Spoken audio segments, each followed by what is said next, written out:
Bastidores, com Luiz Carlos Bernardes. Olá, Luiz Carlos Bernardes, bom dia. Bom dia, Paulo, pessoal do estúdio e os nossos ouvintes. Tem a nomeação de uma nova ouvidoria geral para o Estado, e aí? Pois é, olha, é uma profissional respeitada, Célia Barroso Pichon.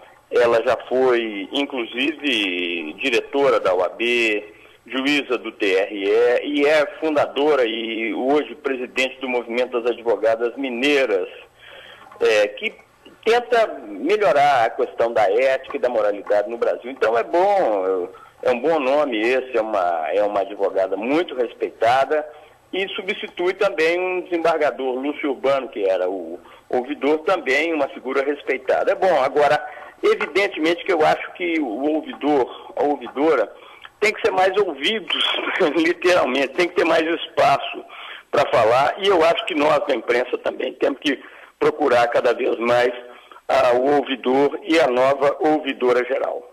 Perfeito. Luiz Carlos Bernardes, nessa sexta-feira, mais algum tema para que nós possamos conversar nessa nossa manhã? Diga. Primeira coisa, lamentar que o Humberto Costa, líder do governo, tenha vindo dar essa péssima notícia de que Minas fica fora dessas áreas de incentivo. Só lembrando que Minas perdeu o ano passado para Pernambuco um pedacinho da Fiat. Em cima desses incentivos aí, a Fiat foi investir em Pernambuco.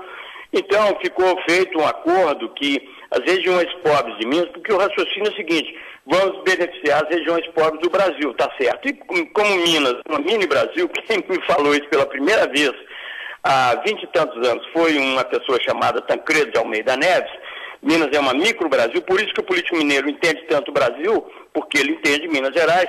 Então Minas precisava, sim, tem 168 municípios mineiros que estão na região da Sudene, porque são da região pobre do Brasil, a Minas do Jequitinhonha e a Minas do Norte do Estado. Lamentável que o governo federal, que já não tem mandado dinheiro para consertar 381, para o metrô, etc., etc., esse governo e outros anteriores, governo Lula, governo Fernando Henrique, etc., também não vá renovar os incentivos para Minas Gerais. Ora, por que o norte de Minas e Jequitinhonha não podem ter os incentivos que outros estados do Nordeste estão tendo? Isso não, isso é politicagem, isso não é política com P maiúsculo. Paulo, só mais uma coisa. Sim. Eu achei interessante aquela frase sua de que depois da porta arrombada colocaram tranca, mas é aquela tese que eu levantei. Anastasia precisava de ter uns 2 ou 3 deputados do Castelo aí no time dele, colocados de contrabando, contra a vontade dele, para poder então fazer essa ficha limpa, não só para os parlamentares, não só para os eleitos, mas também para os que integram as equipes do Estado.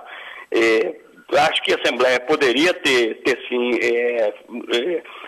normatizado, não normatizou, mas é bom que a Anastasia tenha feito isso. Ele precisou de julgar 3 cargas ao mar, né? 3 cargas pesadas, né? Pesadíssimas, como o deputado Castelo, mas pôde, e ele falou na justificativa dele o seguinte: a moralidade e a ética não podem ser virtudes indispensáveis só aos ocupantes dos cargos eletivos ou de alto escalão na administração pública. Devem ser atributos de todos que estão no exercício das funções públicas. Então foi muito bom, foi muito positivo. Enfim, é uma boa notícia essa aí.